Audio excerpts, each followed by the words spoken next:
ఇప్పుడే జీ5 app download చేయండి. చూడండి మీ ఫేవరెట్ టీవీ షోస్ ఎప్పుడైనా ఎక్కడైనా. గాయత్రీదేవి అమ్మగారి పేరునున్న ఆస్తితో పాటు లలితాదేవి అమ్మగారి ఆస్తికి సంబంధించిన పత్రాలు పుత్ర.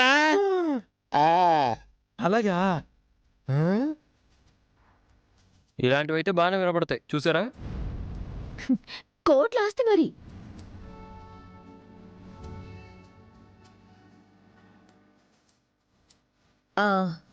ఇప్పుడు ఎందుకు తెచ్చినట్టు?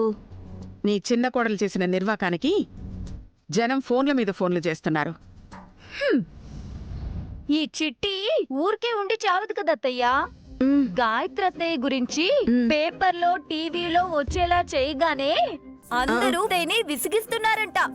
ఓ ఓ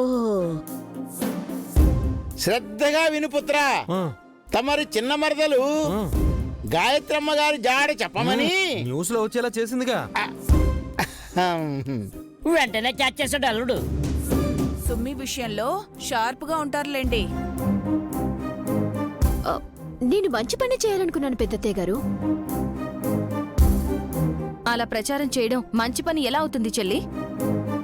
మీరెవరు గాయత్రిని వెతకనప్పుడు జనాలైనా వెతికి పెడితే పారితోషికం ఇస్తారన్న ఆశ ఉంటుంది కదా. సుమన, అమ్మ కోసం మేం ఖర్చుకి వెనకాడతాం అనుకుంటున్నావా? నేనలా అపార్థం చేసుకున్నా సరే, అందులో అర్థం ఉండొచ్చు బావగారు. చెల్లి, పెద్దమ్మగారు వచ్చినప్పుడైనా కాస్త అణుకువతో ఉండు.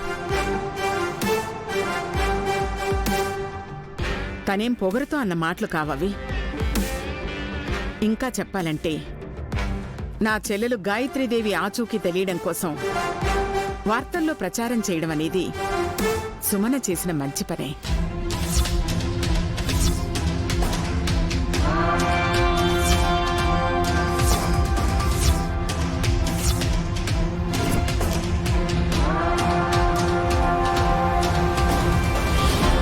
అందరూ ఎందుకు విస్తుపోతున్నారు?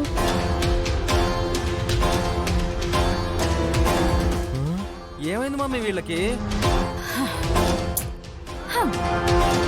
చిట్టి చేసింది మంచి పనే అంటున్నారు పెద్దత్తయ్య గారు. ఎలా? వార్తలు రావడం లాభం అంట. అలా ఎలా? పెద్దమ్మా, ఎందుకలా అంటున్నారు?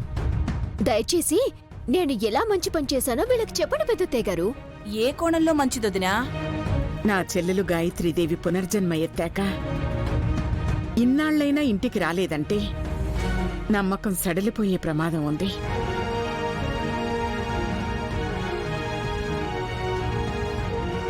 జనం అడిగే ప్రశ్నలకు సమాధానం చెప్పలేక కొత్త ఇబ్బందులొస్తాయి.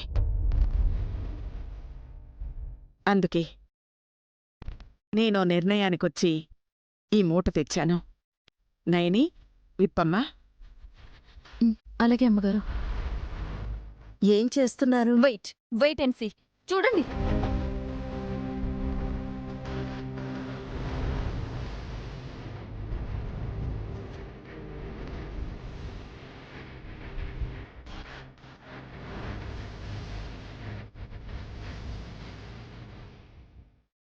జీ5 యాప్ డౌన్లోడ్ చేసి అన్ని ఎపిసోడ్స్ పూర్తి ఉచితంగా చూడండి.